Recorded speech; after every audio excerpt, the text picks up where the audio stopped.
Good morning, friends. Once again, we are in our favorite channel, All in One, to learn and practice the method of concentration of mind. It's our 8th morning that we are trying to know our mind. We are trying to know how my mind is an instrument and it can be used for serving the purpose of my life, for attaining the goal of life by controlling it, by practicing regular concentration. And a few facts we have already learned about our mind. It is that mind works like a breeze, and multitude of thoughts, they are coming out of mind, and if we cannot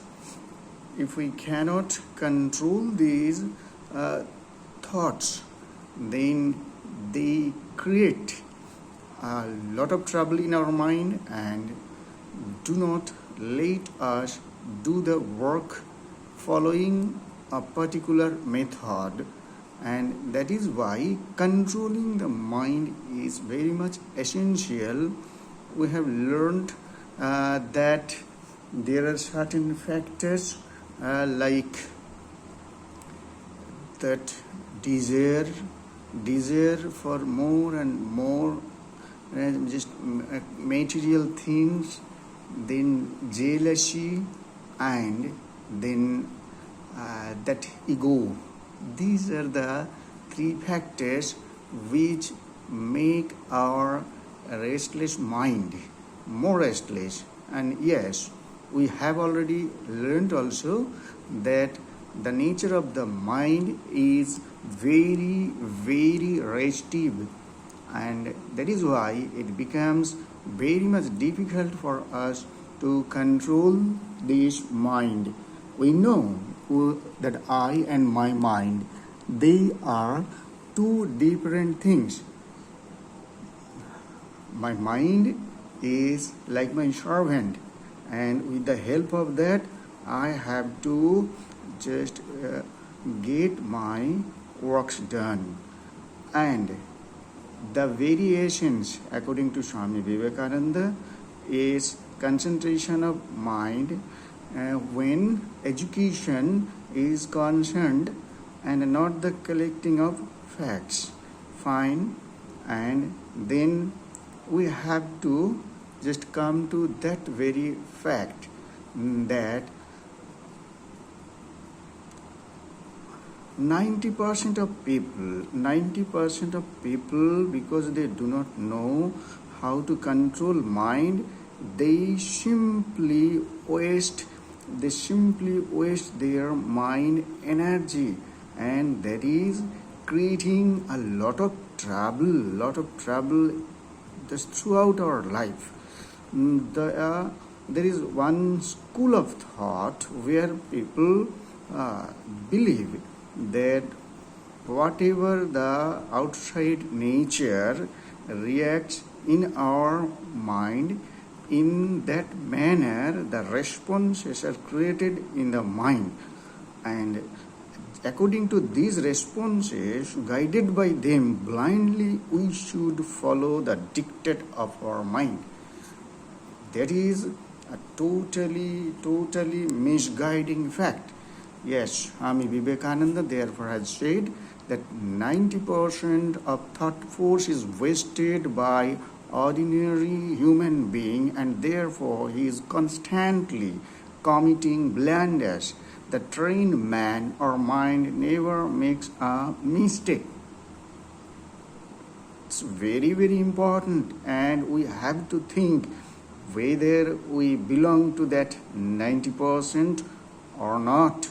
And if we think it is like that, then we have to make the mark, we have to prove it that we are different. Let's know this also, that the difference in their power of concentration also constitutes the difference between man and man.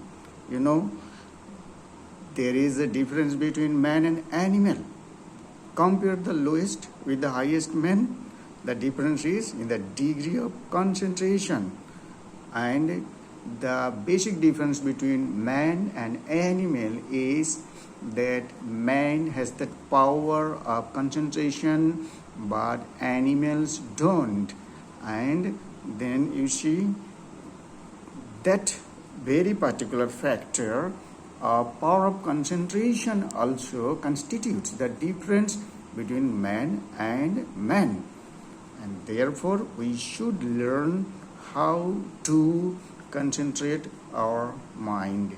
Yes, we have to learn it because this is quintessential and we must acquire it.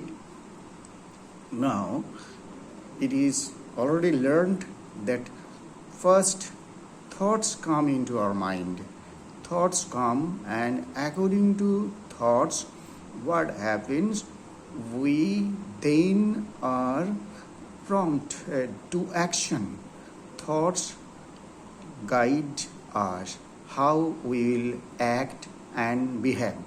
Our speech also, our behavior also is entirely guided by our thought process.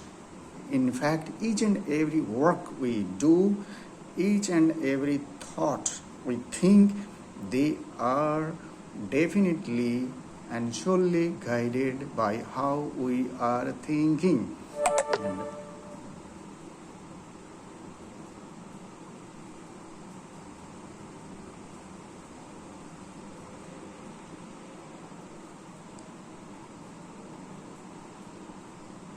So, from our next episode, we should learn that if we can, and there can be some particular method by which we can just practice concentration of mind regularly, and that method, that system is very, very important.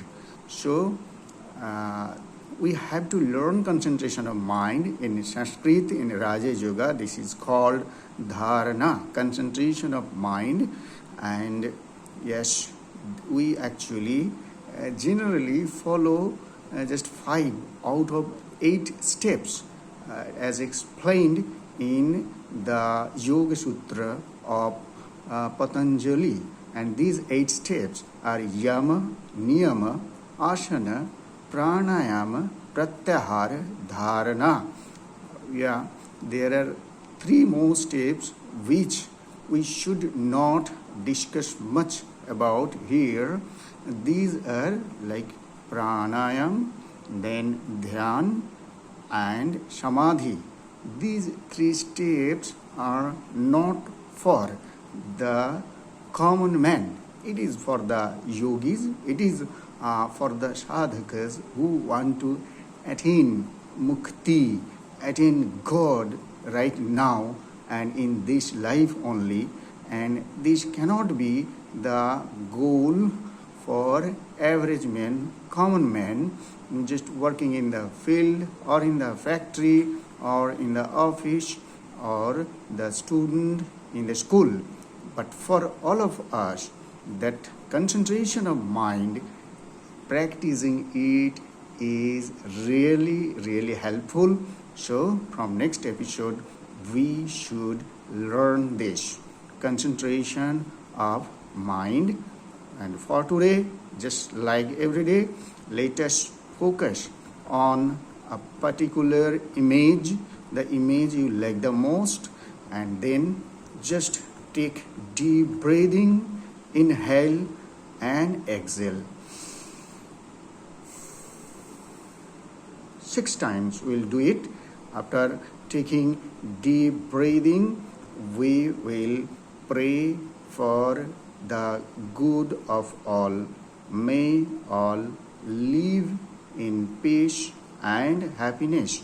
That is the prayer we should do very, very sincerely. Okay, and after that, we'll close our eyes and focus on the image for next 5 minutes, trying to remove all other thoughts from my mind. My entire mind is now focused on the image. Try this. This is going to really help us if we do it twice every day. Thank you.